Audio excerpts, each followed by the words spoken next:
जी, बिल्कुल। सो जिद्दां ज़िक्र ਕੀਤਾ ਵੀ ਅਮਰੀਕਾ ਬਹੁਤ ਸਾਰੀ ਫੌਜੀ ਸਹਾਇਤਾ ਸਾਊਦੀ ਅਰੇਬੀਆ ਨੂੰ ਦਿੰਦਾ ਹੈ। ਬਹੁਤ ਸਾਰੇ ਵੈਪਨ ਜਿਹੜੇ ਆ ਉਹਨਾਂ ਨੂੰ ਉਹ ਵੇਚਦਾ ਆ।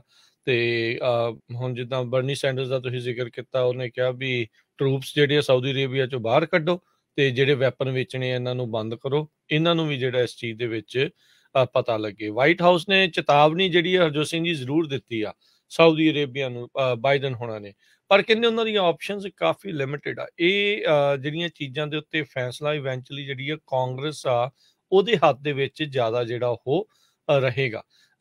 ਆਲਦੋ ਹੁਣ ਦੋਨੋਂ ਪਾਸਿਓਂ ਗੱਲ ਜਿਹੜੀ ਉਹ ਯੂਐਸ ਲਾਅ ਮੇਕਰਸ ਦੀ ਜਿਹੜੀ ਇਹੀ ਚੱਲ ਰਹੀ ਆ ਵੀ ਇਹਨਾਂ ਨੂੰ ਜਿਹੜਾ ਸਬਕ ਆ ਮੇ ਵੀ ਸਿਖਾਉਣ ਦੀ ਲੋੜ ਆ ਚੁੱਕੀ ਆ। ਹੁਣ ਇਹ ਉਸ ਟਾਈਮ ਦੇ ਉੱਤੇ ਹਰਜੋਤ ਸਿੰਘ ਜੀ ਫੈਸਲਾ ਲਿਆ ਗਿਆ ਆ, ਜਿੱਦਾਂ ਤੁਸੀਂ ਜ਼ਿਕਰ ਕੀਤਾ ਵੀ ਮਿਡ ਟਰਮ ਇਲੈਕਸ਼ਨਸ ਆ, ਸਿੱਖਰਾਂ ਤੇ ਆ।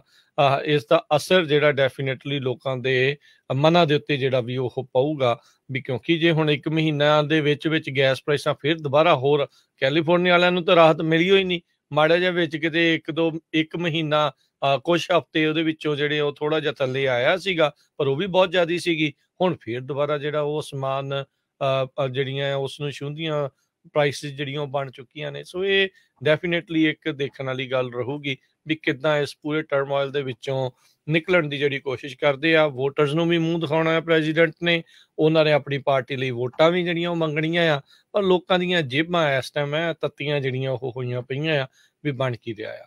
ਸੋ ਆਪਾਂ ਇਸੇ ਦੇ ਨਾਲ ਹੀ ਜਿਹੜੀ ਆਪਾਂ ਜਦੋਂ ਪੁਤਿਨ ਵਾਲੀ ਵੀ ਗੱਲ ਕਰ ਰਹੇ ਸੀ ਜੋ ਸਿੰਘ ਜੀ, ਉਸੇ ਦੇ ਵਿੱਚ ਜੇ ਹੋਰ ਅਪਡੇਟਸ ਦੱਸਦੇ ਜਾਈਏ ਤਾਂ ਖਬਰ ਇਹ ਆ ਰਹੀ ਆ ਵੀ ਜਿਹੜੇ ਰੂਸ ਵਾਲਿਆਂ ਨੇ ਕਿਹਾ ਆ ਵੀ 8 ਲੋਕਾਂ ਨੂੰ ਉਹਨਾਂ ਨੇ ਗ੍ਰਿਫਤਾਰ ਕੀਤਾ ਆ, ਜਿਹੜੇ ਕ੍ਰੀਮੀਆ ਦੇ ਬ੍ਰਿਜ ਦਾ ਬਲਾਸਟ ਹੋਇਆ ਸੀ ਉਸ ਦੇ ਬਾਬਤ।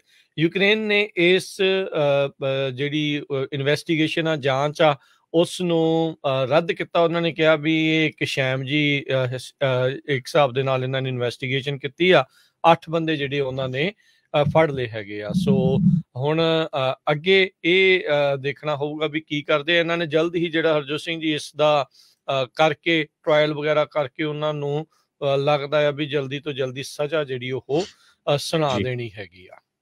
ਇਸੇ ਤਰ੍ਹਾਂ ਅੱਜ ਨਾਟੋ ਦੀਆਂ ਫੋਰਸਸ ਨੇ ਡਿਸਕਸ ਕੀਤਾ ਹੈ ਵੀ ਕੀਵ ਜੋ ਯੂਕਰੇਨ ਦਾ ਸ਼ਹਿਰ ਹੈਗਾ ਜਿੱਥੇ ਬਹੁਤ ਜ਼ਿਆਦਾ ਬੰਬਾਰਡਮੈਂਟ ਕੀਤੀ ਹੈਗੀ ਆ ਰਸ਼ੀਆ ਨੇ, ਉੱਥੇ 에ਅਰ ਡਿਫੈਂਸ ਉਹਨਾਂ ਨੂੰ ਜਲਦੀ ਤੋਂ ਜਲਦੀ ਦਿੱਤਾ ਜਾਵੇ।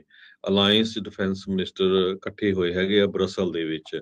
ਇਹ ਕਹਿੰਦੇ ਵੀ ਸਾਡੀ ਟੌਪ ਦੀ ਪ੍ਰਾਇੋਰਟੀ ਆ ਵੀ 에ਅਰ ਡਿਫੈਂਸ ਸਿਸਟਮ ਯੂਕਰੇਨ ਨੂੰ ਕਿਸ ਤਰ੍ਹਾਂ ਦੇਣਾ ਹੈਗਾ ਆ। ਡਿਫੈਂਸ ਆਫੀਸ਼ੀਅਲਸ ਲਗਭਗ 50 ਮੁਲਕਾਂ ਦੇ ਉਹ ਇਕੱਠੇ ਹੋਏ ਆ।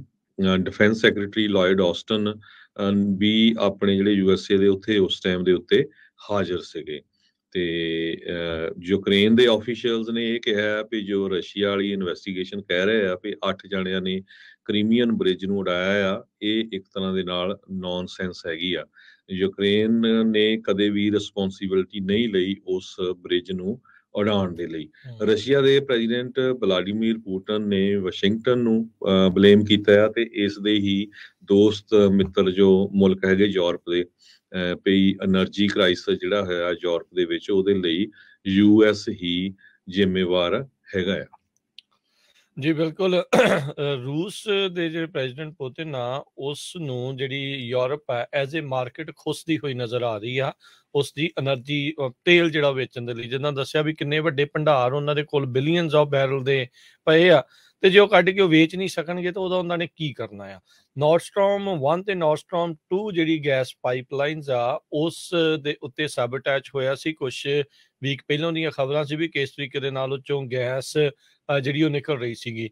ਪੁਤਿਨ ਨੇ ਦੋਸ਼ ਲਾਏ ਵੀ ਯੂਐਸ ਦੇ ਦੁਆਰਾ ਹੀ ਇਹ ਜਿਹੜਾ ਹੀ ਕੀਤਾ ਗਿਆ ਆ, ਤੇ ਉਧਰ ਯੂਰਪ ਦੇ ਦੁਆਰਾ ਇਸ ਦੇ ਉੱਤੇ ਪ੍ਰਾਈਸ ਕੈਪਸ ਲਾਉਣ ਦੀ ਕੋਸ਼ਿਸ਼ ਚੱਲ ਰਹੀ ਆ ਵੀ ਇੱਕ ਹਿਸਾਬ ਦੇ ਨਾਲ ਕੀਮਤ ਤੈਅ ਜਿਹੜੀ ਆ ਉਹ ਕਰਨ ਦੀ ਜਿਹੜੀ ਕੋਸ਼ਿਸ਼ ਚੱਲ ਰਹੀ ਆ। ਜ਼ੈਲੈਂਸਕੀ ਨੇ ਇਸ ਦੇ ਬਾਰੇ ਬਾਰ-ਬਾਰ ਗੁਹਾਰ ਲਾਈ ਆ।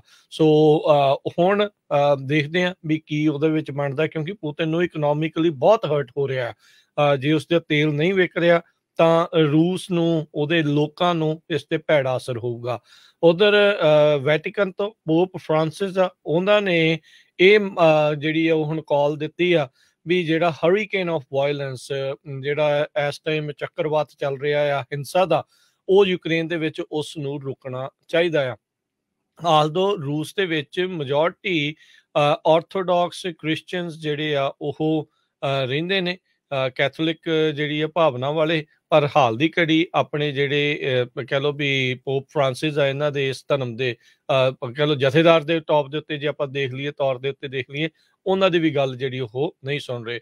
ਬਾਈਡਨ ਹੁਣਾਂ ਨੇ ਰੂਸ ਦੇ ਦੁਆਰਾ ਜਿਹੜੇ ਸਿਵਿਲੀਅਨਸ ਦੇ ਉੱਤੇ ਹਮਲੇ ਕੀਤੇ ਜਾ ਰਹੇ ਯੂਕਰੇਨ ਦੇ ਵਿੱਚ, ਉਹਨਾਂ ਨੂੰ ਬਰੂਟਲ ਜਿਹੜਾ ਉਹ ਦੱਸਿਆ ਹੈਗਾ ਆ। ਰੂਸ ਦੇ ਵਿੱਚ ਰੂਸ ਦਾ ਜਿਹੜਾ ਨਵਾਂ ਕਮਾਂਡਰ ਇਸ ਟਾਈਮ ਯੂਕਰੇਨ ਦੇ ਵਿੱਚ ਯੁੱਧ ਨੂੰ ਦੇਖ ਰਿਹਾ ਆ, ਕਹਿੰਦੇ ਵੀ ਉਸ ਨੂੰ ਉਹ ਅਹੁਦਿਆਂ ਦੇ ਵਿੱਚ ਉਸਦਾ ਇਜ਼ਾਫਾ ਉਦੋਂ ਹੋਇਆ ਸੀ ਜਦੋਂ ਸੀਰੀਆ ਦੇ ਵਿੱਚ ਵੀ ਉਸਨੇ ਕਾਫੀ ਜਿਹੜੀ ਬਰੂਟੈਲਿਟੀ ਜਿਹੜੀ ਉਹ ਦਿਖਾਈ ਸੀ, ਉੱਥੇ ਵੀ ਜਿਹੜਾ ਨਾਸ਼ ਜਿਹੜਾ ਆ ਉਹ ਸੀਰੀਆ ਦੇ ਵਿੱਚ ਕੀਤਾ ਸੀ। ਉਧਰ ਕੀਵ ਦੇ ਵਿੱਚ ਰਹਿਣ ਵਾਲੇ ਲੋਕ ਯੂਕਰੇਨ ਦੀ ਰਾਜਧਾਨੀ 'ਚ ਉਹਨਾਂ ਨੂੰ ਬਿਜਲੀ ਦੇ ਜਿਹੜੇ ਲੋਡ ਸ਼ੈਡਿੰਗ ਕਹਿ ਲਓ ਜਾਂ ਰੋਲਿੰਗ ਬਲੈਕਆਊਟਸ ਆ, ਉਸ ਦਾ ਸਾਹਮਣਾ ਕਰਨਾ ਪੈ ਰਿਹਾ ਆ, ਕਿਉਂਕਿ ਰੂਸ ਦੇ ਦੁਆਰਾ ਰਾਜਧਾਨੀ ਦੇ ਉੱਤੇ ਵੀ ਜਿਹੜੇ ਹਮਲੇ ਹੋਏ ਨੇ, ਜਿਸ ਦੇ ਵਿੱਚ ਦੱਸਿਆ ਜਾ ਰਿਹਾ ਵੀ ਸੈਂਕੜੇ ਲੋਕ ਫੱਟੜ ਤੇ 19 ਲੋਕ ਜਿਹੜੇ ਹੁਣ ਤੱਕ ਮਰ ਚੁੱਕੇ ਨੇ। ਤੀਜੇ ਦਿਨ ਵੀ ਯੂਕਰੇਨ ਦੇ ਜਿਹੜੇ ਦੱਖਣ ਵਾਲੇ ਇਲਾਕੇ 'ਚ, ਸਦਰਨ ਇਲਾਕੇ ਦੇ ਵਿੱਚ ਲਗਾਤਾਰ ਤੀਸਰੇ ਦਿਨ ਵੀ ਹਮਲੇ ਕਹਿੰਦੇ ਆ ਰੂਸ ਦੇ ਦੁਆਰਾ ਜਾਰੀ ਰਹੇ ਨੇ। S-300 ਮਿਜ਼ਾਈਲਸ ਕਹਿੰਦੇ 7 ਮਿਜ਼ਾਈਲਾਂ ਜਿਹੜੀਆਂ ਆ ਜਿੱਥੇ ਨਿਊਕਲੀਅਰ ਪਲਾਂਟ ਆ ਜ਼ਪੋਰੀਜ਼ੀਆ ਉਸ ਦੇ ਬਾਹਰ-ਬਾਹਰ ਉੱਥੇ ਆ ਕੇ ਟਕਰਾਈਆਂ ਨੇ।